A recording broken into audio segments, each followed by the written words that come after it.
जय श्री कृष्णा। मित्रों, प्रिय साथियों, पितृपक्ष की इस पावन कथा का आरंभ करने से पहले आप सबसे विनम्र निवेदन है कि एक बार अपने अपने पितरों का स्मरण करें, उन्हें मन ही मन प्रणाम करें और फिर इस कथा को आरंभ से अंत तक श्रद्धापूर्वक सुने। शास्त्रों में कहा गया है कि जो भी भक्त इस कथा को पूर्ण मनोयोग से अंत तक सुन लेता है, उसके पितर उससे असीम प्रसन्न होकर 100 गुना आशीर्वाद प्रदान करते हैं। स्वयं भगवान विष्णु ने यह वरदान दिया है कि पितृपक्ष में कथा सुनना और सुनाना पितरों को प्रसन्न करने के समान है। मित्रों, यदि आप हमारे चैनल पर नए हैं तो चैनल को अवश्य सब्सक्राइब करें ताकि आपको ऐसी ही दिव्य और प्राचीन कथाएं नियमित रूप से मिलती रहे। और यदि यह कथा आपके हृदय को स्पर्श करें तो एक बार कमेंट में जय श्री नारायण अवश्य लिखें और इसे अपने प्रियजनों तक पहुंचाएं। तो आइए बिना विलंब किए इस पावन कथा की ओर बढ़ते हैं। मित्रों, आज हम सब किसी सामान्य प्रसंग के लिए एकत्रित नहीं हुए हैं, बल्कि आज हम समय की परतों को चीरते हुए उस अनदेखे लोक की ओर कदम बढ़ाने वाले हैं, जहां जीवन और मृत्यु के बीच की सूक्ष्म रेखा पर आत्माएं विचरती हैं। आज हम उस रहस्य में उतरेंगे जिसे पितृपक्ष या श्राद्ध पक्ष कहा जाता है। यह मात्र एक धार्मिक परंपरा नहीं, बल्कि एक अदृश्य सेतु है जो जीवित और दिवंगत लोक के बीच संबंध स्थापित करता है। परंतु क्या आपने कभी विचार किया है कि इस प्रथा का आरंभ किस प्रकार हुआ? किस रहस्य को छुपाए हैं वह अन्न और जल का छोटा सा दान जो देवताओं को भी विस्मित कर देता है? और क्या होता है जब स्वयं मृत्यु के देवता किसी आत्मा को अपनी भूल सुधारने का अवसर प्रदान करते हैं? कौन है वह अन्न देखा सूत्र जो हमें हमारे पूर्वजों से जोड़कर रखता है, भले ही हमने उन्हें कभी देखा ना हो? आज की यह कथा केवल एक प्रसंग नहीं, बल्कि अनेक घटनाओं का एक विराट सागर है जो आपस में ऐसे गूंथे हैं जैसे आकाश में टिमटिमाते नक्षत्र हमारी यात्रा प्रारंभ होगी। महाभारत के उस महायोद्धा से जिसकी दानशीलता की कोई सीमा नहीं थी। फिर हम गरुड़ की दृष्टि से उस अदृश्य पथ पर चलेंगे जिसे हर आत्मा मृत्यु के पश्चात पार करती है। उसके बाद यह गाथा हमें दिखाएगी कि किस प्रकार एक झोपड़ी में जलता छोटा दीप किसी महल की चकाचौंध से कहीं अधिक मूल्यवान हो जाता है और अंत में हम आ खड़े होंगे कुरुक्षेत्र की उस रणभूमि में, जहां श्रीमद् भगवत गीता के प्रथम अध्याय अर्जुन विषाद योग की पृष्ठभूमि रची गई, जहां विश्व का सबसे महान धनुर्धर अपने ही कुल के भविष्य के द्वंद्व में उलझकर शस्त्र त्याग देता है। तो मन को स्थिर कीजिए, सांसों को संयमित कीजिए और मेरे साथ चलिए इस अद्भुत रोमांचकारी और रहस्यमय यात्रा पर, जो आपके हृदय में छुपे प्रश्नों को उत्तर देगी और शायद कुछ नए प्रश्न भी जगा देगी। समय का चक्र अपने रहस्यमयी अनवरत और मौन स्वरूप में निरंतर घूमता है। उसकी धुरी पर युग बदलते हैं, सभ्यताएं जन्म लेती हैं, उत्कर्ष पाती हैं और फिर इतिहास के पन्नों में विलुप्त हो जाती हैं। किंतु कुछ क्षण ऐसे होते हैं जो समय की शिला पर अमिट छाप छोड़ जाते हैं। चलिए, विचारों के रथ पर सवार होकर हम भी उस कालखंड की ओर लौटते हैं जब पृथ्वी अपने इतिहास के सबसे भीषण और विध्वंसक युद्ध की साक्षी बन रही थी। हम पहुंचते हैं कुरुक्षेत्र की उस धकती भूमि पर, जहां की धूल का प्रत्येक कण या तो किसी वीर के रक्त से लाल था या किसी शोकमग्न नारी के आंसुओं से भीगा हुआ। उस रणभूमि की वायु तलवारों की टकराहट, घायल योद्धाओं की चीख, हाथियों की चिंगाड़, घोड़ों की हिनहिनाहट और मृत्यु की ठंडी गंध से इतनी भारी थी कि सांस लेना भी कठिन हो गया था। प्रत्येक भोर नई विनाश कथा का आरंभ करता और प्रत्येक संध्या अपने पीछे विधवाओं का विलाप, अनाथों की करुण पुकार और अंतहीन सन्नाटा छोड़ जाती। यह केवल दो सेनाओं की भिड़ंत नहीं, बल्कि धर्म और अधर्म के बीच निर्णायक संग्राम का अंतिम और भीषणतम चरण था। इस युद्ध को देखने के लिए केवल मानव ही नहीं, अपितु देवता, असुर, गंधर्व, किन्नर और सिद्ध भी आकाश से टकटकी लगाए खड़े थे। वे सभी उस महाकाव्य के अंतिम रक्त सिक्त दृश्य को अपनी आंखों में बसाकर अमर करना चाहते थे। एक ओर थे सत्य और धर्म के ध्वजवाहक धर्मराज युधिष्ठिर और उनके साथ विजय पथ का संचालन करते स्वयं योगेश्वर श्री कृष्ण, जबकि दूसरी ओर अकेला खड़ा था एक महायोद्धा सूर्य का पुत्र, जिसकी प्रभा स्वयं उसके जनक को भी गौरवान्वित करती थी, जिसके जन्मत जातात, कवच और कुंडल उसे देवताओं के लिए भी अजय बनाते थे, जिसकी दानशीलता की कथाएं तीनों लोकों में गाई जाती थीं। वही था राधे अंगराज कर्ण।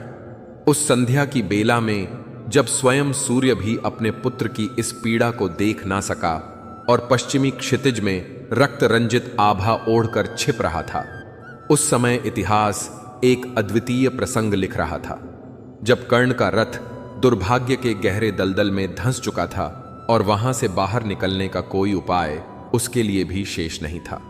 जब उसके समस्त दिव्यास्त्र एक एक करके निष्प्रभावी हो गए थे और निर्दयी नियति उसके सम्मुख खड़ी होकर उपहास कर रही थी, तब भी उस अजय योद्धा के चेहरे पर ना तो भय था और ना ही निराशा का कोई चिन्ह। वे अपने अंतिम क्षणों में थे। उनका पराक्रमी शरीर सैकड़ों तीरों से छलनी हो चुका था और उनके घावों से बहता रक्त धरती मां की गोद को ऐसे सींच रहा था जैसे वे मृत्यु की कगार पर भी मातृभूमि का रण चुकाने का प्रयत्न कर रहे हों। उसी रक्तपात, शस्त्रों की टंकार और मृत्यु के भयानक तांडव के बीच एक वृद्ध जजर और दुर्बल ब्राह्मण डगमगाते हुए कदमों से उनके समीप आ पहुंचा। उसकी देह पर जजर वस्त्र लिपटे थे, हाथ में टूटी लाठी थी और आंखों में ऐसी याचना की चमक थी जिसे देखकर कठोर हृदय भी द्रवित हो जाए। वह कोई और नहीं, स्वयं धर्मराज युधिष्ठिर थे, जिन्होंने कर्ण की दानशीलता की अंतिम और संभवतः सबसे कठोर परीक्षा लेने हेतु यह वेश धारण किया था। ब्राह्मण ने कर्ण के निकट आकर कांपते स्वर में कहा, हे दानवीर अंगराज, मैंने सुना है कि आपके द्वार से कभी कोई याचक निराश नहीं लौटता। मैं अत्यंत निर्धन ब्राह्मण हूं और मेरी कन्या विवाह योग्य हो चुकी है। उसके विवाह हेतु मुझे तत्काल स्वर्ण की आवश्यकता है। कृपया मुझे सहायता प्रदान करें, जिससे आपका यश चिरस्थायी हो जाएगा। कर्ण के सूखे होठों पर वेदना मिश्रित हल्की मुस्कान तैर गई, एक ऐसी मुस्कान जिसमें अपनी विवशता पर व्यंग छिपा था। उन्होंने धीमे स्वर में कहा, विप्र, आज मेरे पास आपको देने के लिए कुछ भी शेष नहीं है, सिवाय इस रक्त से भीगे शरीर और अंतिम सांसों के। किंतु ब्राह्मण अपनी याचना से पीछे नहीं हटे। उनकी आंखों से अश्रुधारा बह रही थी, जो कि वास्तव में धर्मराज का अद्भुत अभिनय था।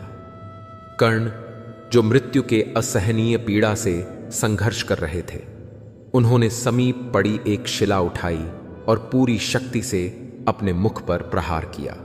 उस आघात से उनके 2 स्वर्ण दांत टूटकर बाहर आ गिरे। उन्होंने उन्हें अपने थरथराते हाथों में उठाकर उस ब्राह्मण की हथेली में रख दिया और धीमे स्वर में कहा, क्षमा करें विप्रवर, यह रक्त से स्नेह है, इन्हें धोकर स्वीकार कीजिए। अंतिम क्षण में मैं आपको केवल यही दे सकता हूं। यह दृश्य देख आकाश में खड़े देवताओं की आंखों से भी आंसू ढलके। इंद्र भी उस शत्रु की दानशीलता को प्रणाम करने को विवश हो गए। तभी अर्जुन के गांडीव से निकले अंजलिकास्त्र ने कर्ण का शीश धड़ से अलग कर दिया। जैसे ही उनका सिर भूमि पर गिरा, उनकी आत्मा एक प्रचंड प्रकाश पुंज के रूप में शरीर से बाहर निकली। उस पावन आत्मा का स्वागत करने कोई साधारण यमदूत नहीं, बल्कि स्वयं उनके पिता सूर्यदेव अपने 7 अश्वों से युक्त दिव्य रथ पर सवार होकर उतरे। उन्होंने गर्व और स्नेह से अपने पुत्र की आत्मा को उठाया और उस रथ में बिठाकर सूर्य लोक की ओर प्रस्थान किया। एक ऐसा लोक जो इंद्र के स्वर्ग से भी अधिक आलोकित और वैभवशाली माना जाता है। जब कर्ण की चेतना लौटी और उन्होंने धीरे धीरे अपनी आंखें खोली, तो उनके सामने जो दृश्य था वह मानव कल्पना से परे किसी कवि की रचना और किसी चित्रकार की कला से भी अतिक्रमित था। चारों ओर दिव्य आभा सोने और मणियों से निर्मित महल, जिनकी दीवारों से निकलता संगीत आत्मा को शांत कर रहा था। मार्गमणिक, पन्ने और नीलम से जड़े थे, जिन पर चलते हुए लगता मानो तारों भरी आकाश गंगा पर चल रहे हों। पारिजात और हरिचंदन के वृक्षों की अनुपम सुगंध आत्मा को तृप्त कर रही थी। कहीं अप्सराएं मोहक नृत्य कर रही थीं, तो कहीं गंधर्वों का मधुर गान वातावरण को मधुमय बना रहा था। ऐसा अनुपम दृश्य था जो शब्दों की सीमा से बहुत परे था। यह वही क्षण था जब मृत्यु का आलोकित द्वार खुल चुका था और कर्ण अपने तेजस्वी सत्य दानवीरता और अद्वितीय निष्ठा के साथ सूर्यलोक की अनंत गौरवमय यात्रा पर निकल रहा था। चारों ओर अद्भुत आभा फैली हुई थी। ऐसा प्रकाश था जो आंखों को चकाचौंध कर दे, परंतु उसकी चमक तपते सूर्य जैसी तीखी नहीं, बल्कि शीतल चंद्रमा जैसी शांति देने वाली थी। उस अलौकिक ज्योति में डूबकर कर्ण को लगा कि उनके जीवन भर के संघर्ष, अपमान और पीड़ा का अंत हो चुका है और अब उन्हें उनके पुण्य और दानशीलता का सर्वोत्तम प्रतिफल प्राप्त हो रहा है। वे उस दिव्यता में इतने लीन हो गए कि समय का भान ही खो बैठे, मानो युगों तक वे उसी आनंद में डूबे रहे हों। पर जब आत्मा उस वैभवशाली लोक की शोभा के साथ अभ्यस्त हो गई, तो भीतर एक अजीब सी अनुभूति उठी। पहले हल्का सा खालीपन और फिर धीरे धीरे तीव्र होती भूख का एहसास। वे हैरान थे कि क्या इस देवताओं के लोक में भी भूख जैसी मानवीय अनुभूति संभव है। संकोच के साथ उन्होंने एक दिव्य दासी से भोजन की इच्छा प्रकट की और पलक झपकते ही स्वर्ण मणियों से जड़ी थालियां उनके सामने आ गईं। उन थालियों की कारीगरी देखकर वे प्रसन्न हुए कि अब उनकी क्षुधा शांत होगी, परंतु जब दृष्टि भीतर रखी वस्तुओं पर गई तो उनका हृदय चकित रह गया। वहां अमृत या दिव्य व्यंजन नहीं, बल्कि सोना, मणि, हीरे, जवाहरात और आभूषण रखे थे। उन्होंने सोचा, यह कैसी अद्भुत विडंबना है। जो वस्तु जीवन भर उन्होंने दान में दी, वही अब भोजन के रूप में सामने रखी है। उन्होंने एक स्वर्ण खंड को उठाने का प्रयास किया, पर वह पत्थर की तरह कठोर और निर्जीव था। मुख तक ले जाना भी असंभव, किंतु भूख तो और प्रचंड होती जा रही थी। यह साधारण भूख नहीं, बल्कि आत्मा को भीतर से कुरेदने वाली आध्यात्मिक शुद्धा थी, जो किसी भी बाण के घाव से कहीं अधिक पीड़ादायक थी। चारों ओर जब उनकी दृष्टि गई तो देखा कि सभी देवता और दिव्य आत्माएं अमृत और दिव्य व्यंजनों का आनंद लेकर संतुष्ट हैं, और वे अकेले इस स्वर्गीय भव्यता के मध्य भी भूखे और अतृप्त हैं। उनके सम्मुख थालियों में केवल ठंडा, कठोर और प्राणहीन सोना पड़ा है। यह रहस्य, यह ब्रह्मांडीय खेल, यह विडंबना उनके अस्तित्व पर ही प्रश्न चिन्ह बनकर खड़ी हो गई। व्याकुल होकर उन्होंने देवराज इंद्र से पूछा, हे देवेंद्र, मैंने जीवन भर किसी याचक को निराश नहीं किया। दान ही मेरा धर्म रहा, फिर आज मुझे भोजन से वंचित क्यों रखा गया है? क्या मेरी दानशीलता में कोई कमी रह गई थी? क्या मेरे पुण्य अपूर्ण थे? इंद्र के मुख पर गंभीर किंतु करुण मुस्कान आई, एक ऐसी मुस्कान जिसमें दया भी थी और अटल सत्य का बोध भी। उन्होंने शांत स्वर में कहा, हे राधे, हे सूर्यपुत्र, इसमें कोई संदेह नहीं कि आप इस जगत के सबसे बड़े दानवीरों में से एक हैं। आपकी उदारता की कहानियां अनंत काल तक सुनाई जाती रहेंगी और मानव समाज को प्रेरणा देती रहेंगी। यह सत्य है कि आपने कभी किसी याचक को खाली हाथ नहीं लौटाया, किंतु इसके साथ ही यह भी उतना ही बड़ा सत्य है कि आपने अपने जीवन में एक गंभीर त्रुटि की। आपने सदा वही दिया जिसकी आपसे मांग की गई।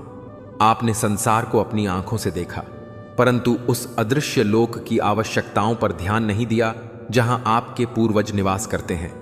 यदि किसी ने आपसे स्वर्ण मांगा तो आपने स्वर्ण दान किया। यदि किसी ने संपत्ति मांगी तो आपने संपत्ति दी। यदि किसी ने साम्राज्य मांगा तो आपने साम्राज्य भी त्याग दिया। परंतु आपने कभी यह विचार नहीं किया कि आपके पितर आपसे क्या अपेक्षा रखते हैं। उन्हें आपके स्वर्ण या रत्नों की आवश्यकता नहीं थी। उन्हें चाहिए था केवल श्रद्धा से दिया गया अन्न का एक दाना और जल की एक अंजलि, जिसे तर्पण कहा जाता है।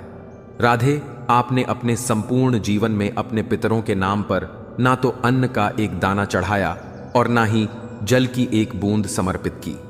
आपने वस्तुदान में अप्रतिम पुण्य अर्जित किया और उसी का फल है यह स्वर्ण और वैभव। किंतु पितृ तर्पण और अन्नदान का पुण्य आपसे वंचित रह गया। स्वर्ग का यह नियम अपरिवर्तनीय है। जो भी दान मनुष्य धरती पर जिस भावना से करता है, वही उसे यहां प्रतिफल के रूप में प्राप्त होता है। आपने स्वर्ण दिया तो आज भोजन के स्थान पर भी स्वर्ण ही आपके समक्ष रखा है। यह वाक्य किसी साधारण कथन जैसे नहीं थे, बल्कि वज्र के समान कर्ण के हृदय और आत्मा पर प्रहार कर गए। एक ही पल में सूर्यलोक का समस्त वैभव, समस्त आदर और सारा तेज उन्हें बिखरे हुए कांटों सा चुभने लगा। जिस स्वर्ण पर वे जीवन भर गर्व करते आए, आज वही स्वर्ण उनकी पीड़ा और उनके अपमान का सबसे बड़ा कारण बन गया। उन्हें अपनी भूल का, अपने अज्ञान का बोध हुआ। एक ऐसी भूल जो जानबूझकर नहीं की गई थी, पर जिसका दंड अत्यंत कठोर और असहनीय था, जिसने उन्हें देवताओं के बीच भी भूखा और अतृप्त बना दिया था। उनकी आंखें जो कुरुक्षेत्र की रणभूमि पर कभी नहीं झुकी थीं, आज स्वर्णिम आंसुओं से भर उठी और वे आंसू उसी थाली में मोतियों की तरह गिरने लगे। उन्होंने कांपते हाथों को जोड़कर इंद्र से प्रार्थना की, हे देवराज, मुझे क्षमा करें। मैं अज्ञानवश यह गलती कर बैठा। कृपा कर मुझे इसे सुधारने का एक अवसर दें। इंद्र, जो स्वयं कर्ण की दशा से व्यथित थे, बोले, इस विधान को बदलने का सामर्थ्य केवल एक देवता के पास है। वही धर्म और मृत्यु के अधिपति, न्याय के शाश्वत स्वामी यमराज। तब कर्ण ने अपनी संपूर्ण आत्मा की शक्ति गहन पश्चाताप और सच्चे करुण भाव से यमराज का स्मरण किया। उनकी हृदय विदारक पुकार इतनी प्रबल थी कि यमलोक के विशाल लौह द्वार भी कांप उठे। क्षण मात्र में ही सूर्य लोक का संगीतमय वातावरण मौन और गंभीर हो गया। एक दिव्य और साथ ही भयावह आभा के साथ स्वयं धर्मराज यमराज अपने काल भैंसे पर आरूढ़ होकर प्रकट हुए। उनका स्वरूप जितना भयानक था, उतना ही न्याय प्रिय और संतुलित भी। उनकी नेत्रों में समस्त सृष्टि का ज्ञान और निष्पक्षता झलक रही थी। कर्ण ने अपनी संपूर्ण व्यथा उन्हें सुनाई और अपनी भूल को बिना किसी बहाने के स्वीकार करते हुए पृथ्वी पर लौटकर पितरों हेतु श्राद्ध और तर्पण करने का केवल एक अवसर मांगा। यमराज ने उनकी दानशीलता, सत्य के प्रति उनकी आस्था, उनके निर्मल मन और उनके गहन पश्चाताप की लहरों को परखा। फिर उन्होंने क्षण भर नेत्र मूंद कर अपनी दिव्य दृष्टि से समय के अखंड चक्र को देखा। उन्होंने एक ही क्षण में कर्ण का अतीत, वर्तमान और भविष्य स्पष्ट रूप से देख लिया। उन्होंने अनुभव किया कि कर्ण का यह कदम केवल उसकी आत्मा की मुक्ति के लिए नहीं था, बल्कि समस्त मानव जाति के लिए एक पवित्र, कल्याणकारी और अपरिहार्य परंपरा की नींव बनने जा रहा था। तत्पश्चात उन्होंने ऐसा निर्णय लिया जिसने समय की धारा को परिवर्तित कर दिया और मनुष्य तथा उसके पूर्वजों के बीच एक अटूट और पावन सेतु स्थापित कर दिया। यमराज ने अपने गंभीर स्वर में, जो बादलों की गर्जना जैसा गूंजता था, कहा, हे कर्ण, तुम्हारे पुण्य कर्म, तुम्हारी सच्ची निष्ठा और तुम्हारे निर्मल अंतःकरण को देखकर मैं तुम्हें 16 दिनों के लिए पृथ्वी पर लौटने की अनुमति प्रदान करता हूं। यह मात्र एक अनुमति नहीं, बल्कि ब्रह्मांडीय व्यवस्था में एक अभूतपूर्व परिवर्तन था। यमराज ने आगे कहा, इन 16 दिनों में तुम अपने ज्ञात और अज्ञात सभी पूर्वजों का स्मरण करना, विधि विधान से उनका तर्पण करना, उन्हें अन्न और जल अर्पित करना तथा ब्राह्मणों को भोजन कराना। तुम्हारे इस कार्य से न केवल तुम्हारे पितरों को तृप्ति प्राप्त होगी, बल्कि आज से पृथ्वी लोक में यह एक शाश्वत परंपरा बन जाएगी। प्रत्येक वर्ष आश्विन मास के कृष्ण पक्ष के यह 16 दिन पितृपक्ष के नाम से प्रसिद्ध होंगे। और इस दौरान चाहे कोई राजा हो या साधारण मनुष्य, धनवान हो या निर्धन, हर व्यक्ति को अपने पूर्वजों को श्रद्धा अर्पित कर संतुष्ट करने का अवसर मिलेगा। जो भी इस विधान का पालन करेगा उसके पितर सदा संतुष्ट रहेंगे और उसे आशीर्वाद देंगे। उसी क्षण एक दिव्य प्रकाश के साथ कर्ण की आत्मा पृथ्वी पर लौटी।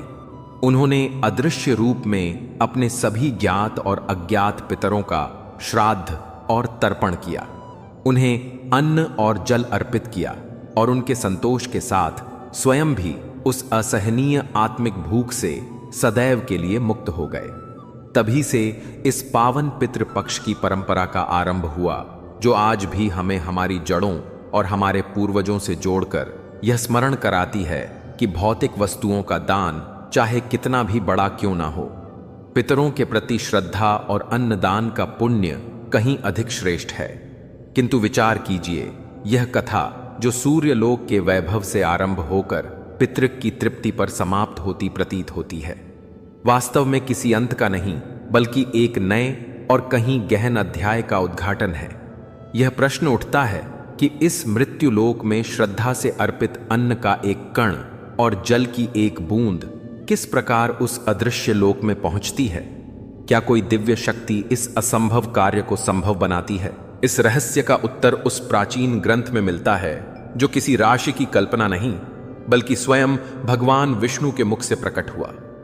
गरुड़ पुराण यह ग्रंथ मात्र शास्त्र नहीं बल्कि मृत्यु के पश्चात आत्मा की रोमांचकारी, भयावह और रहस्यमयी यात्रा का सटीक मार्गदर्शन है।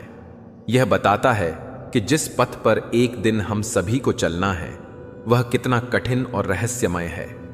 जब देव पक्षी गरुड़ ने अपने प्रभु से प्रश्न किया, हे नारायण, मैं प्रतिदिन जीवों को जन्म लेते और मृत्यु को प्राप्त होते देखता हूं। जन्म का उत्सव तो सब मनाते हैं, किंतु मृत्यु के पश्चात उस असहाय आत्मा के साथ क्या होता है? कृपा कर इस गहन रहस्य को स्पष्ट करें। तब भगवान ने अपनी दिव्य मुस्कान के साथ जो सत्य उद्घाटित किया वह किसी भी जीव के रोंगटे खड़े करने वाला था। वह प्रत्येक प्राणी को अपने अस्तित्व और जीवन के हर क्षण पर पुनर्विचार करने के लिए विवश कर सकता है। और यही वे रहस्य हैं जिन्हें समझकर हम यह जान सकते हैं कि मृत्यु के पार भी हमारे कर्म और हमारी श्रद्धा हमारे साथ चलते हैं। और यही हमें यह बोध कराते हैं कि जीवन केवल सांसों का प्रवाह नहीं बल्कि एक यात्रा है जिसमें हम अपने पितरों और अपनी आत्मा के साथ अटूट बंधन से जुड़े रहते हैं। और इन बंधनों की शक्ति ही हमें यह समझाती है कि सच्ची तृप्ति और अमृता केवल श्रद्धा और कर्तव्य पालन में ही प्राप्त हो सकती है, जिसे जानकर मनुष्य मृत्यु और जीवन के बीच के इस गहन रहस्य को समझ सकते हैं। भगवान विष्णु गरुड़ से कहते हैं कि जब किसी जीव की सांसों की गिनती पूरी हो जाती है और उसके इस लोक के कर्मों का लेखा बंद हो जाता है, तब यमराज के दूत प्रकट होते हैं जिनका स्वरूप इतना विकराल और भयावह होता है कि उसकी कल्पना तक रूह कंपा देती है। उनके केश आकाश में घने काले बादलों जैसे फैले होते हैं।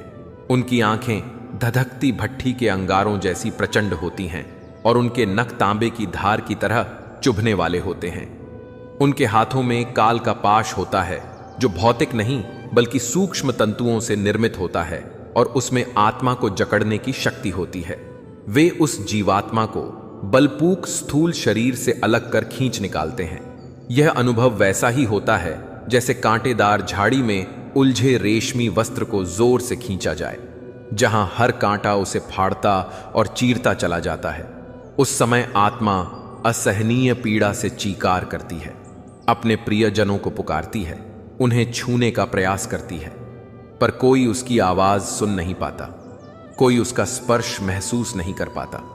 वह देखती है कि जिनके लिए उसने जीवन भर परिश्रम और कर्म किए, वही लोग उसके निर्जीव शरीर के चारों ओर शोक में डूबे बैठे हैं, किंतु उसकी वास्तविक व्यथा से अनजान है। यहीं से आरंभ होती है आत्मा की सच्ची यात्रा, एक ऐसी यात्रा जो अंधकारमय, अनिश्चित और एकाकी है और जिसमें उसका एकमात्र साथी उसके कर्म होते हैं।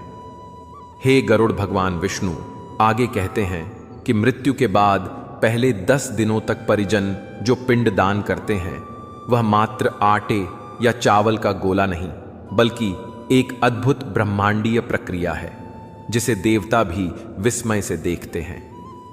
पहले दिन के पिंड से आत्मा के सूक्ष्म सिर का निर्माण होता है, दूसरे दिन से कंधे और गर्दन बनते हैं, तीसरे दिन से हृदय की रचना होती है, चौथे दिन से पीठ, पांचवें से नाभि, छठे से कमर और गुप्त अंग, सातवें और आठवें से जांघ और घुटने,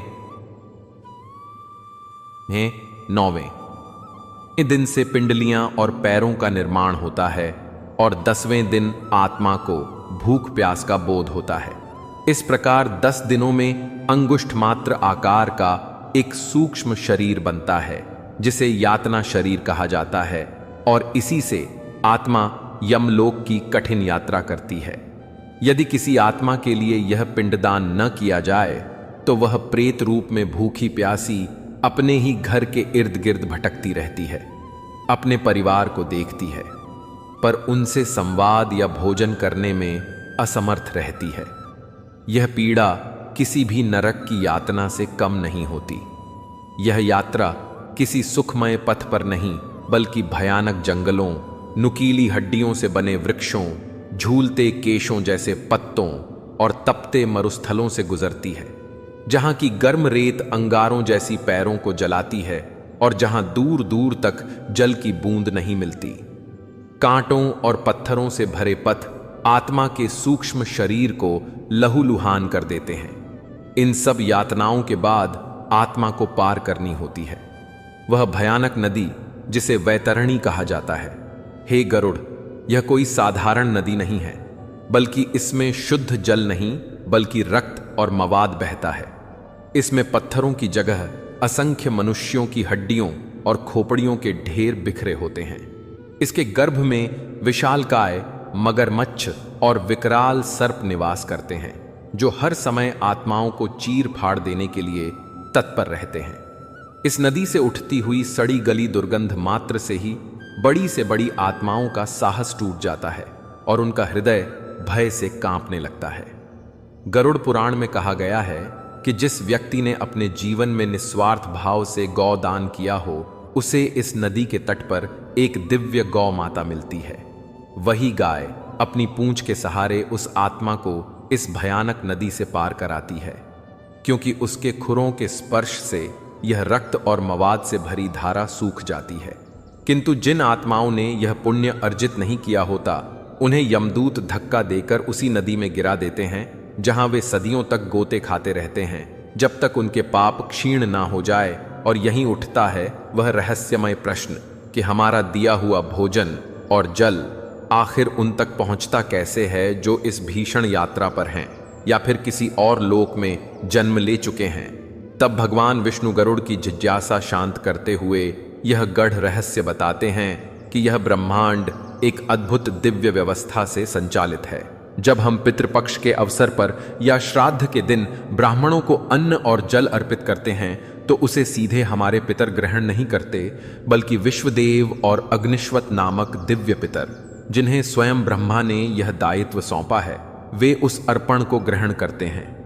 वे उस भोजन का भौतिक अंश नहीं बल्कि उसके पीछे की श्रद्धा और भावनात्मक ऊर्जा को आत्मसात करते हैं और अपनी दिव्य योग शक्ति से उसे उस रूप में परिवर्तित करते हैं जिसकी आवश्यकता हमारे पितरों को होती है और फिर उसे उनके लोक या उनकी योनि तक पहुंचाते हैं, चाहे वे स्वर्ग में हो, गंधर्व लोक में हो, किसी पशु योनि में हो, नाग रूप में हो या प्रेत योनि में भटक रहे हो। यह व्यवस्था इतनी अचूक है कि इसमें कभी कोई भूल नहीं हो सकती। यदि वे देव योनि में हैं तो यह अर्पण उनके लिए दिव्य अमृत बनकर पहुंचता है। गंधर्व लोक में यह मोहक व्यंजनों का रूप लेता है। पशु योनि में यह घास या आहार बनकर प्रकट होता है। नाग योनि में यह वायु रूप में मिलता है और यदि वे प्रेत योनि में हैं तो वही भोजन रक्त और मवाद का रूप लेकर उनकी असहनीय भूख प्यास शांत करता है। भले ही यह सुनने में भयावह लगे किंतु उसी अवस्था में वही उनके लिए सर्वोत्तम आहार होता है जो उनकी पीड़ा को कम करता है और उन्हें आगे की कठिन यात्रा के लिए सामर्थ्य प्रदान करता है। यही वह स्वचालित शाश्वत नियम है जो हमारी श्रद्धा और पूर्वजों के बीच एक ऐसा जीवंत सेतु निर्मित करता है जिसे मृत्यु भी नहीं तोड़ पाती। किंतु यह रहस्य केवल स्वर्ग और नरक तक सीमित नहीं है, बल्कि इसी पृथ्वी पर हमारे घरों में भी घटित होता है और कई बार इतना आश्चर्यजनक होता है कि विश्वास करना कठिन हो जाए।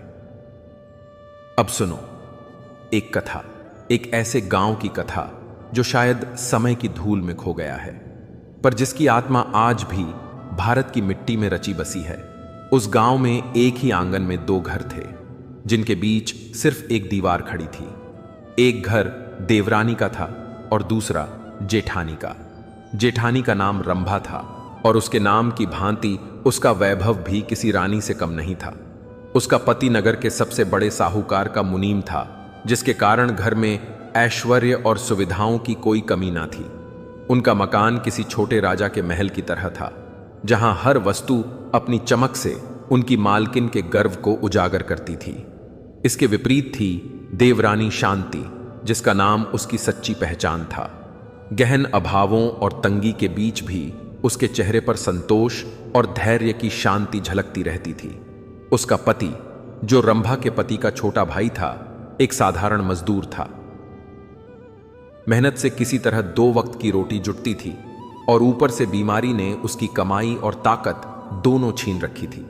दोनों घरों में 2-2 पुत्र थे।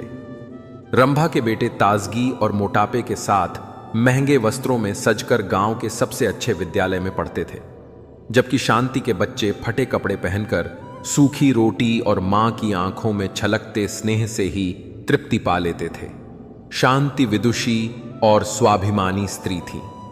उसने सोचा, यदि बाहर जाकर पराए घरों में झाड़ू पोछा या बर्तन मांजना शुरू कर दूं, तो पूरे समाज में ससुराल और पति की इज्जत मिट्टी में मिल जाएगी और लोग ताने मारेंगे कि बड़े भाई की बहू महल में रहती है और छोटे भाई की पत्नी पराए घरों में चाकरी करती है।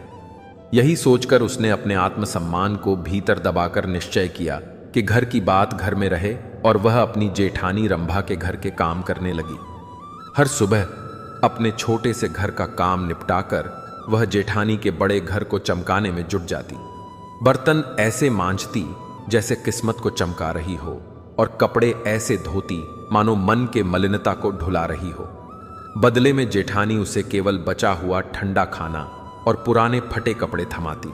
फिर भी शांति उसी को प्रसाद मानकर अपने भूखे बच्चों और बीमार पति का पेट भरती रही। दिन, महीने और साल ऐसे ही गुजरते रहे। एक बार रंभा अपने नए सोफे पर बैठकर हीरे की अंगूठी को चमकाते हुए सोच रही थी कि बहुत दिन हो गए रिश्तेदार और सहेलियां घर नहीं आईं। नया फ्रिज लिया है, जर्मनी से बर्तन मंगाए हैं, चमचमाती कार खरीदी है, तो इन सब का प्रदर्शन करना जरूरी है और इसके लिए श्राद्ध का दिन ही सर्वोत्तम बहाना होगा, क्योंकि रीति रिवाज भी निभ जाएंगे और दिखावा भी हो जाएगा। उसने तुरंत शांति को बुलाया और आदेश दिया कि परसों 20 तरह के व्यंजन जैसे इमरतियां, रबड़ी, कचौड़ी, हलवे, शाही पनीर, दम आलू, मखमली कोफ्ते, पूरी, खीर, दही बड़े और आम की मीठी चटनी आदि सब कुछ बड़े ठाठ से बनाना होगा, क्योंकि मेरी इज्जत का सवाल है। शांति ने धीरे से पूछा कि आखिर परसों ऐसा क्या खास है? तो रंभा ने घमंड से कहा, अरे तुझे क्या पता होगा, परसों तेरे सास ससुर का श्राद्ध है और मैं हर साल इसे धूमधाम से करती हूं। यह सुनते ही शांति के हृदय में भी गहन श्रद्धा जाग उठी और उसने मन ही मन संकल्प किया कि काश वह भी आज अपने पितरों के श्राद्ध पर 2 पूरी और थोड़ा हलवा बना पाती। उस दिन उसने सुबह से अन्न जल का एक कण भी ग्रहण नहीं किया और उपवास रखकर जेठानी के घर के लिए हर व्यंजन प्रेम और भक्ति से तैयार किए। जब सब मेहमान खाकर चले गए और रात ढली, तो हमेशा की तरह रंभा ने उसे बासी रोटियां और बची सब्जी की पोटली दी। लेकिन उस दिन शांति के धैर्य का बांध टूट गया और कांपते स्वर में बोली, जी आज यह ठंडी रोटियां नहीं चाहिए। इसके स्थान पर यदि आप थोड़ा आटा, थोड़ा तेल और एक डली गुड़ दे दें तो कृपा होगी, क्योंकि आज श्राद्ध का दिन है। मैं भी अपने पितरों के नाम का भोग चढ़ाना चाहती हूं। यह सुनते ही रंभा का चेहरा क्रोध से तमतमा उठा। उसकी आंखें लाल अंगारों जैसी जल उठीं और वह चीख कर बोली, अरे ओ छोटी, तेरी इतनी मजाल कि तू मेरे ही घर में काम करके मेरी ही दी हुई बासी रोटियों पर जीकर मुझसे ही आटा, तेल और गुड़ मांगे। जिसके घर में चिराग जलाने को तेल नहीं, वह अपने पूर्वजों को भोग लगाएगी। लेना है तो यह ठंडा बासी भोजन ले, वरना बिना देर किए यहां से निकल जा। मेरे पास तेरे लिए कोई अतिरिक्त चीज नहीं है। उस दिन शांति का हृदय आहत हुआ, पर उसने अपने आंसू भीतर ही समेट लिए और चुपचाप खाली हाथ अपने घर लौट आई। उसकी आंखें सूखी थीं, पर आत्मा पूरी तरह भीगी हुई थी। घर पहुंचते ही उसके भूखे बच्चों और बीमार पति ने रोटी मांगी तो उसने कांपते हुए कहा, आज जीजी ने कुछ भी नहीं दिया। फिर भी उसने उम्मीद से अपने छोटे से घर के हर बर्तन, हर डिब्बी को टटोला, लेकिन कहीं एक दाना तक ना मिला। तभी उसकी नजर कोने में रखी एक छोटी पीतल की डिब्बी पर पड़ी, जिसे खोलते ही उसकी आंखों में हल्की सी चमक कौंधी, क्योंकि उसमें गुड़ की एक बची खुची डली रखी थी, जिसे कभी उसने अपने बच्चों के लिए छुपा कर रखा था। उसने तुरंत आंगन की मिट्टी की अंगीठी जलाई, 2 सूखे कंडे रखे और उस छोटे से गुड़ के टुकड़े को एक पत्ते पर रखकर अग्नि में भोग अर्पित किया। फिर शुद्ध जल से जलांजलि देकर आंखें बंद की और हाथ जोड़कर बोली, हे मेरे पितृदेव, हे सास ससुर, मेरी यह अल्प भेंट ही स्वीकार कीजिए। मेरी श्रद्धा और भाव ही मेरी सबसे बड़ी भेंट है। कृपा करके मेरे भूखे बच्चों और बीमार पति पर अपनी कृपा दृष्टि बनाए रखिए। इसके बाद उसने गुड़ को पानी में घोला और वही मीठा जल अपने बच्चों और पति को पिला दिया, जिससे उनकी भूख प्यास थोड़ी देर को शांत हो गई और वे सो गए। उधर दोपहर में पितृलोक से उसके सासुर अदृश्य रूप में सबसे पहले बड़े बेटे के घर पहुंचे, क्योंकि क्रम से पहला अधिकार वहीं का होता है। लेकिन उन्होंने देखा कि उनकी बड़ी बहू रंभा अहंकार में डूबी हुई रिश्तेदारों और सहेलियों को दावत में व्यस्त थी। उसने पितरों के लिए रसोई के पवित्र स्थान पर एक दाना तक ना चढ़ाया था। सारा भोजन पहले ही झूठा हो चुका था और उसमें श्रद्धा की सुगंध नहीं, बल्कि दंभ की दुर्गंध फैली हुई थी। यह देखकर वे निराश होकर छोटे बेटे के घर आए, जहां उन्होंने देखा कि बेटा बीमारी से चारपाई पर तड़प रहा है। पोते भूख से कराह रहे हैं, लेकिन उनकी छोटी बहू शांति ने जिस श्रद्धा से गुड़ और जल का भोग लगाया था, उसकी दिव्यता और पवित्रता 56 भोगों से भी महान थी। पितरों ने उसी का सार ग्रहण किया और तृप्त होकर आशीष दिए। इस प्रकार 16 दिन बीते और सर्वपितृ अमावस्या का अंतिम दिन आ पहुंचा। उस संध्या समय जब दिन और रात मिल रहे थे, तब सभी पितर घाट पर अर्यमा स्वामी के आह्वान पर एकत्रित हुए। अर्यमा, जिनका तेज करोड़ों सूर्यों जैसा था, उन्होंने अपने मेघ गर्जन स्वर में कहा, हे पितरों, पितृपक्ष के इन पावन दिनों में अवश्य ही तुम्हारे वंशजों ने तुम्हें स्मरण किया होगा और अन्न जल अर्पित किया होगा। अब सब लोग यहां तृप्त होकर जल ग्रहण करो, क्योंकि इसके बाद तुम्हें फिर से वर्ष भर अपनी शक्ति से ही रहना होगा। यह सुनकर सभी पितरों ने प्रणाम करके जल पिया। उसी समय शांति अपने पति के साथ घाट पर दीपदान करने आई। उनके स्वर्गीय माता पिता ने जब उन्हें यह सब करते देखा तो उनकी आंखों से स्नेह के आंसू बह निकले। फिर जब अर्यमा ने आदेश दिया कि सब बताओ, किस वंशज ने तुम्हें याद किया और किसने तुम्हें भुलाया, तब शांति के पितर हाथ जोड़कर बोले, हे अर्यमा स्वामी, हमारा छोटा बेटा बहुत दिनों से बीमार है।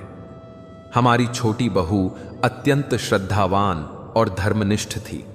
उसके नन्हे बच्चे भूख से बिलख रहे थे और वह स्वयं भी कष्टों में घिरी हुई थी। ऐसे में पितरों से प्रार्थना करते हुए उसने कहा कि हे देवताओं, हमारे इस घर को सुख समृद्धि से भर दो, मेरे बच्चों को निरोगी और प्रसन्न बना दो। उसकी करुण पुकार सुनकर पितरों के स्वामी अर्यमा मुस्कुराए और बोले, तथास्तु, तेरी निस्वार्थ श्रद्धा ने हमें तृप्त किया है, और जो अपने पूर्वजों को तृप्त करता है वह स्वयं तीनों लोकों की संपदा का अधिकारी बन जाता है। फिर अर्यमा ने वहां उपस्थित प्रत्येक पितर की मनोकामना पूर्ण की और सबको वरदान देकर पितृलोक की ओर लौट चले।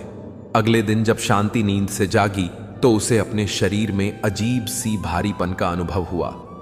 उसने आंखें खोली तो दंग रह गई। उसके अंग अंग पर सोने चांदी के गहने झिलमिला रहे थे।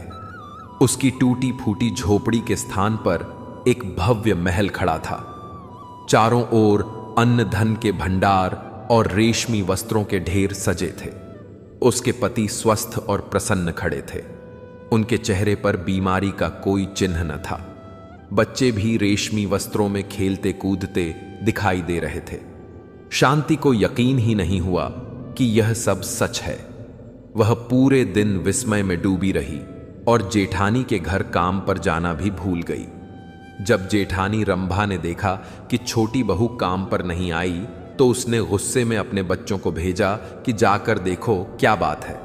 परंतु बच्चों ने वहां जो देखा उससे वे हैरान रह गए। चाची का घर अब महल बन चुका था और चाची राजरानी की तरह आभूषणों से सजी हुई थी।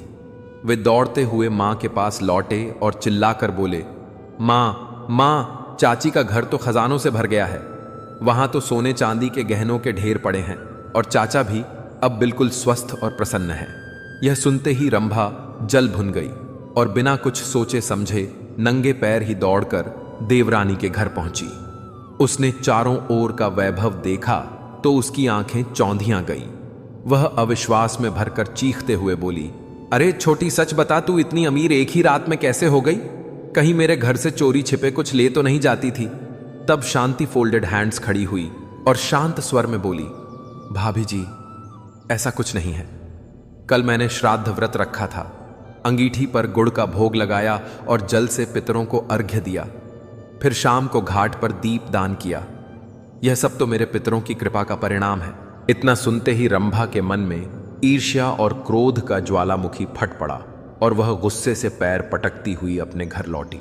वहां जाकर उसने अपने पति से शिकायत की कि हर वर्ष मैं श्राद्ध पर नाना प्रकार के व्यंजन बनाती हूँ, धन खर्च करती हूँ, और फिर भी तुम्हारे माता पिता उस कंगाल बहू पर प्रसन्न होते हैं। यह कहाँ का न्याय है? तब पति ने एक गंभीर स्वर में उत्तर दिया, रंभा, तू चाहे कितने भी पकवान क्यों ना बना ले, पर तूने कभी उन्हें शुद्ध भाव से अर्पित नहीं किया। तू अपने दिखावे और अहंकार में सारा भोजन पहले ही झूठा कर देती है। ना तो तू अहीरे पर पितरों को भोग लगाती है और ना ही गाय कुत्ते कौवे के लिए अन्न का अंश निकालती है। तेरे पास केवल दिखावा है, श्रद्धा नहीं, और बिना श्रद्धा के किए गए कर्म व्यर्थ हो जाते हैं। पति के शब्द रंभा के हृदय में तीर की तरह चुभे। पूरी रात वह अपनी रेशमी सेज पर करवटें बदलती रही। उसे अपनी भूल, अपने घमंड और अपने दिखावे का एहसास हुआ। उसे समझ आया कि सच्चे भाव के बिना कोई भी पूजा, चाहे वह कितनी ही बड़ी क्यों ना हो, पितरों को तृप्त नहीं कर सकती। उसके मन का अहंकार टूट चुका था। अगले दिन जब सुबह की पहली किरण ने धरती को सुनहरी आभा दी, वह अपनी देवरानी शांति के घर पहुंची। वहां जाकर उसने उसके चरणों में गिरकर फूट फूट कर रोते हुए अपनी गलती स्वीकार की और क्षमा मांगी। उन्होंने रोते हुए बड़ी वेदना से कहा, छोटी बहन, मुझे क्षमा कर दे। आखिर मुझसे ऐसी कौन सी भूल हो गई? मैंने तो इतने तरह तरह के व्यंजन बनाए, फिर भी हमारे पितर मुझसे नाराज होकर भूखे लौट गए और तुझ पर इतने प्रसन्न हो गए। तब देवरानी शांति ने उन्हें स्नेहपूर्वक उठाया, गले लगाया और मधुर वाणी में समझाते हुए बोली, भाभी, पितरों को हमारे पकवानों की नहीं बल्कि हमारे भावों की आवश्यकता होती है। वे हमारी श्रद्धा और निष्ठा के भूखे होते हैं, भोजन मात्र से तृप्त नहीं होते। तूने जो पकवान बनाए वे पितरों के लिए नहीं बल्कि अपने मायके वालों और सहेलियों को अपनी समृद्धि दिखाने के लिए तैयार किए थे। पितरों के लिए भोग लगाने से पहले ही वह भोजन अपवित्र और व्यर्थ हो चुका था। तूने ना तो व्रत रखा और ना ही एक क्षण के लिए मन से पितरों का स्मरण किया, जबकि मैंने सच्चे हृदय से व्रत रखकर जो भी रूखा सूखा मेरे पास था उसी का भोग पितरों को अर्पित किया। साथ ही मैंने मन ही मन गाय, कुत्ते और कौवे के लिए अन्न का संकल्प लिया और एक ब्राह्मण को आदर पूर्वक भोजन कराने का प्रण भी किया। पितरों ने मेरे इन भावों को स्वीकार किया, न कि भोजन को। देवरानी की यह सरल वाणी सुनकर जेठानी रंभा की आंखें खुल गईं और उसने उसी क्षण संकल्प लिया कि अगले वर्ष वह पूरे विधि विधान और निष्ठा के साथ श्राद्ध करेगी। उसने धैर्यपूर्वक 1 वर्ष प्रतीक्षा की और जब श्राद्ध पक्ष आया तो वह ब्रह्म मुहूर्त में स्नान करके व्रत का संकल्प लेकर पूरे घर को गंगा जल से शुद्ध कर पितरों के लिए सात्विक भोजन स्वयं तैयार करने लगी। इस बार उसने दिखावे का कोई भी कार्य नहीं किया। सबसे पहले पंचबली का अंश निकाला, जिसमें गाय, कुत्ते, कौवे, अग्नि और चींटियों के लिए भोजन रखा। फिर एक विद्वान ब्राह्मण को ससम्मान बुलाकर भोजन कराया और उन्हें वस्त्र व दक्षिणा देकर संतुष्ट किया।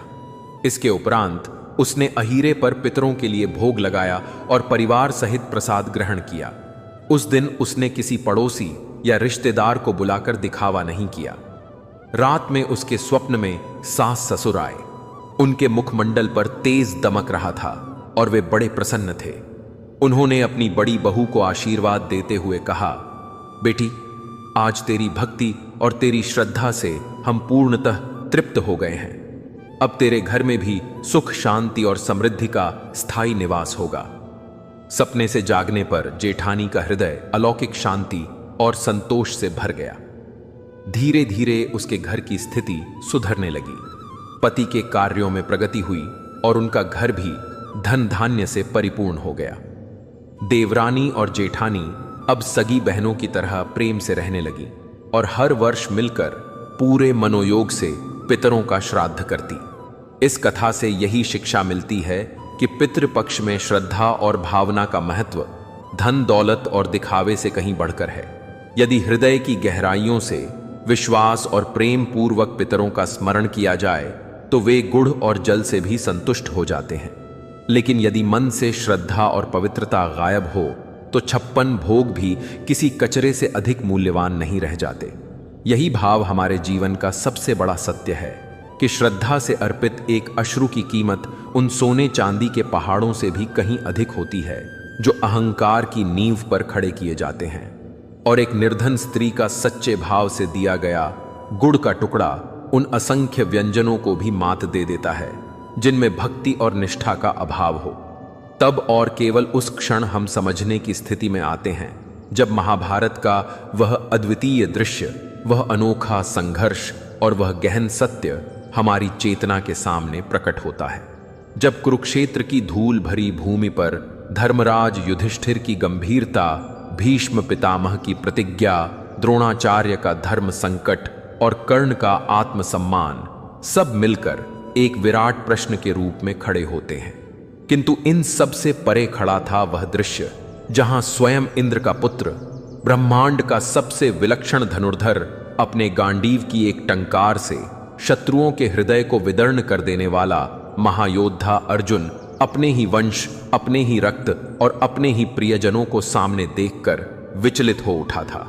यह साधारण युद्ध का भय नहीं था, बल्कि वह आत्मा की गहराइयों तक हिला देने वाला क्षण था जिसने गीता के उस दिव्य उपदेश को जन्म दिया।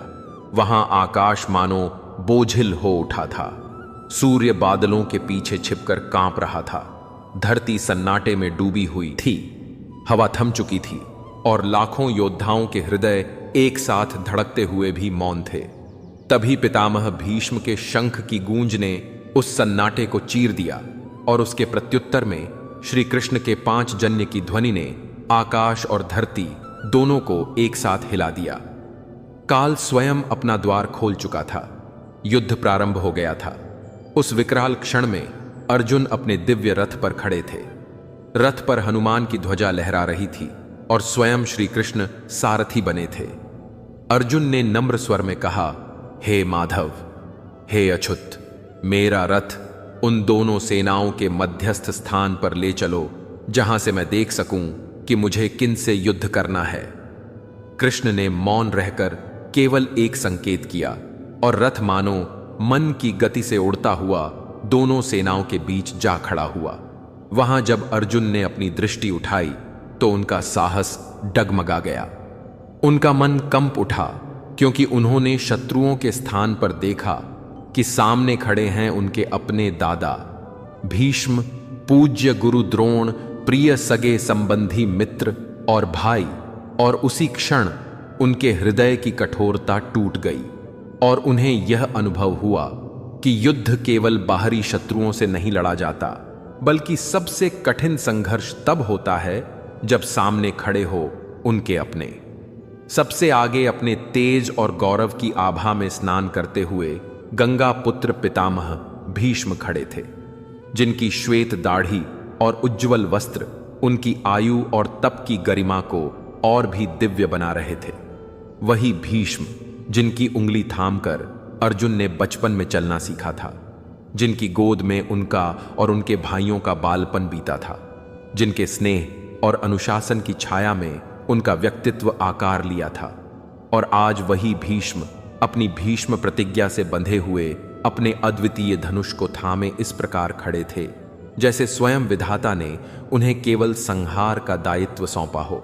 उनके पास ही स्थित थे उनके परम पूज्य गुरु महर्षि भारद्वाज के पुत्र आचार्य द्रोण, जिन्होंने कभी अर्जुन के हाथों से साधारण धनुष छीनकर दिव्यास्त्रों की शिक्षा दी थी, जिन्होंने अपने प्रिय शिष्य को संसार का अद्वितीय धनुर्धर बनाया था। और अब वही गुरु अपने सर्वप्रिय शिष्य के रक्त से अपनी गुरु दक्षिणा लेने के लिए शस्त्र उठाए खड़े थे। वहां और कौन अनुपस्थित था? उनके ताऊ, उनके चाचा, उनके सगे भाई दुर्योधन, दुशासन और अन्य कौरव, जिनके साथ उनका बचपन हंसी और खेल में बीता था। गुरुकुल में शिक्षा और अनुशासन के दिन गुजरे थे। आज वही उनके विनाश का रूप धरकर खड़े थे। उनके पुत्र, उनके पौत्र, उनके मित्र, उनके साले, उनके ससुर, हर रक्त का बंधन, हर स्नेह का सूत्र, हर स्मृति का अंश आज तलवार बनकर उनके हृदय को छलनी करने हेतु उपस्थित था। यह कोई सेना नहीं थी, बल्कि उनके अतीत का, उनके जीवन का, उनके सारे संबंधों का एक जीवित शव यात्रा थी, जो गर्व से अपनी ही चिता सजाने के लिए एकत्र हुई थी। यह मर्मांतक दृश्य देखकर वह अर्जुन, जिसका शरीर कभी वज्र की तरह अडिग माना जाता था, किसी आंधी में डगमगाते पत्ते सा कांपने लगा। उनके मस्तक पर पसीने की बूंदें वैसे उभर आईं जैसे धकती भट्टी पर जल के कण गिर पड़े। उनका कंठ शोक और स्नेह से सूख गया। उनकी त्वचा पर जलन ऐसी महसूस हुई जैसे अंगारे रख दिए गए हो। उनके वही हाथ जिन्होंने असुरों और राक्षसों को परास्त कर देवेंद्र तक का मान बढ़ाया था, आज इतने कांप उठे कि उनके प्रिय गांडीव का सहारा भी उनसे छूट गया और वह निर्जीव लकड़ी की भांति रथ में गिर पड़ा। उनकी आंखों पर अंधकार छा गया, सिर चकराने लगा और वह अपने रथ के पीछे शस्त्रों के ढेर पर इस प्रकार ढहकर बैठ गए मानो उनके प्राणों की अंतिम किरण भी बुझ चुकी हो। उनकी आंखें जो कभी गर्व और तेज से प्रखर थीं, आज अश्रुओं की अविरल धारा से डूब गई। उन्होंने कृष्ण से जो कहा वह केवल एक योद्धा का विलाप न था, बल्कि संपूर्ण सभ्यता की आत्मा की वेदना थी। धर्म और कुल की उस सनातन परंपरा के लिए उठी गहरी चिंता थी, जिसे आधुनिक भौतिकवादी दृष्टि शायद ही कभी समझ सके। अर्जुन ने कांपती आवाज में कहा, हे माधव, हे केशव, अपने ही वंश का विनाश कर मुझे कौन सा सुख मिलेगा? मुझे विजय की अभिलाषा नहीं, ना राज्य का लोभ है, ना सुखों की चाह। ऐसा राज्य, ऐसा सिंहासन, ऐसा स्वर्ग भी व्यर्थ है जो मेरे पितामह, मेरे गुरु और मेरे भाइयों के रक्त से सना हो। मैं उस पाप का सहभागी नहीं बनना चाहता। और फिर अपने दुख और चिंता के शिखर पर अर्जुन ने वह बात कही रही जो युगों तक प्रतिध्वनित हुई। हे माधव, युद्ध का भय नहीं है, मृत्यु का भय भी नहीं है। भय है उस विध्वंस का जो हमारी संस्कृति और हमारे धर्म पर टूट पड़ेगा। जब परिवार के रक्षक बड़े बुजुर्ग ना रहेंगे तो आने वाली पीढ़ियों को धर्म, संस्कार और परंपराएं कौन सिखाएगा? और जब धर्म नष्ट होगा तो पाप की वृद्धि होगी। कुल की स्त्रियां अपने पथ से विचलित होंगी। उनके पतन से वर्ण संकर संतानें उत्पन्न होंगी। यही वह प्रश्न था जो केवल अर्जुन का ही नहीं, संपूर्ण मानवता का हृदय विदारक सत्य बनकर आज भी गूंजता है और जिसकी पीड़ा हर युग में जीवित होती है। यह विचार कि वर्ण संकर संतानें केवल अपने कुल के विनाश का ही कारण नहीं बनती, बल्कि अपने पूर्वजों को भी अनंत काल तक दुख और अंधकार में ले जाती है, अर्जुन की उस गहन व्यथा को उजागर करता है जो किसी भी साधारण मनुष्य की समझ से परे है। जब उन्होंने कृष्ण की ओर देखते हुए कहा कि हे जनार्दन, इससे न केवल जीवित कुल का नाश होता है बल्कि हमारे पितर भी पतन को प्राप्त होते हैं, क्योंकि पिंडदान और जल देने की विधियां समाप्त हो जाती हैं, तब वह भय किसी भी योद्धा की मृत्यु से बड़ी सच्चाई को प्रकट कर रहा था।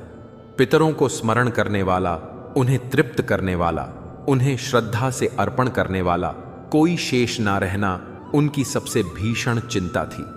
कल्पना कीजिए, वह अर्जुन जो लाखों बाणों की वर्षा झेल सकता था, वह महायोद्धा जो इंद्र तक को गर्वित कर चुका था, उसकी सबसे बड़ी व्याकुलता यह नहीं थी कि उसका शरीर छिन्न भिन्न होगा या उसकी मृत्यु निश्चित है, बल्कि यह थी कि जब आने वाली पीढ़ियां ही नष्ट हो जाएंगी तो पूर्वजों का स्मरण कौन करेगा, उनके लिए तर्पण कौन करेगा? और जब यह श्रद्धा का जल, यह पिंड का अन्न उन्हें नहीं मिलेगा तो वे भूखे प्यासे अपने लोक से नीचे गिरकर निरंतर अंधकार में भटकते रहेंगे। यह दृश्य हमें यह गहराई से समझाता है कि हमारे धर्म में पूर्वजों के प्रति कर्तव्य कोई साधारण परंपरा नहीं, बल्कि आत्मा की गहराइयों में धंसा हुआ एक सनातन नियम है। यही कारण था कि अर्जुन जैसे योद्धा के हाथ से शस्त्र छूट गए और वह युद्ध से विमुख होकर जीवन का त्याग करने तक को तैयार हो गया। यह उसकी कमजोरी नहीं थी, यह उसके भीतर की वह अटल जिम्मेदारी थी जो उसे अपने वंश, अपनी संस्कृति और अपने पूर्वजों के प्रति बांधती थी। यही कारण है कि कुरुक्षेत्र में उसका विषाद केवल उसका निजी दुख नहीं, बल्कि पूरी मानवता के लिए धर्म संकट का प्रतीक बन गया। हमने अपनी यात्रा की शुरुआत दानवीर कर्ण की उस भूल से देखी जिसने पितृपक्ष की परंपरा को जन्म दिया। फिर गरुड़ पुराण के रहस्यों को जाना जिन्होंने यह दिखाया कि जीवितों और पितरों की दुनिया किस तरह आपस में जुड़ी हैं। फिर हमने एक निर्धन देवरानी की सच्ची श्रद्धा को देखा जिसने राजमहलों के अहंकार को परास्त किया। और अंत में अर्जुन के इस विलाप में महसूस किया कि पूर्वजों के प्रति कर्तव्य का भाव कितना गहन और पवित्र है। पितृपक्ष के यह 16 दिन भय या अंधविश्वास के प्रतीक नहीं, बल्कि आभार, प्रेम और स्मरण के पर्व हैं। यह अवसर है अपनी जड़ों को, अपनी उस अदृश्य विरासत को सम्मान देने का जिसने हमें जीवन दिया है। जब हम श्रद्धा से एक बूंद जल भी अर्पित करते हैं तो वह हमारे पितरों के लिए अमृत बन जाता है और हमारे लिए आशीर्वाद। यह पर्व हमें यह याद दिलाता है कि हमारे अस्तित्व की डोर हमारे पूर्वजों से बंध ही है और यह डोर प्रेम, विश्वास और कृतज्ञता से सदा समान है। प्यारे मित्रों, आज की यह पितृपक्ष की कथा कैसी लगी कमेंट करके अवश्य बताइएगा और अपने पितरों का आशीर्वाद पाने के लिए एक लाइक और हमारे चैनल मोरल स्टोरी 11x को सब्सक्राइब जरूर करिएगा तथा ऐसी ही कथा आगे सुनने के लिए घंटी के बटन को जरूर दबाइएगा। मैं भगवान से प्रार्थना करूंगा कि जो भी भक्त इस वीडियो को पूरा अंत तक सुने हैं, उनके पिता सारे उनके सारे गलतियों को माफ करके उन्हें अपना आशीर्वाद दें। जय श्री कृष्णा। राधे राधे।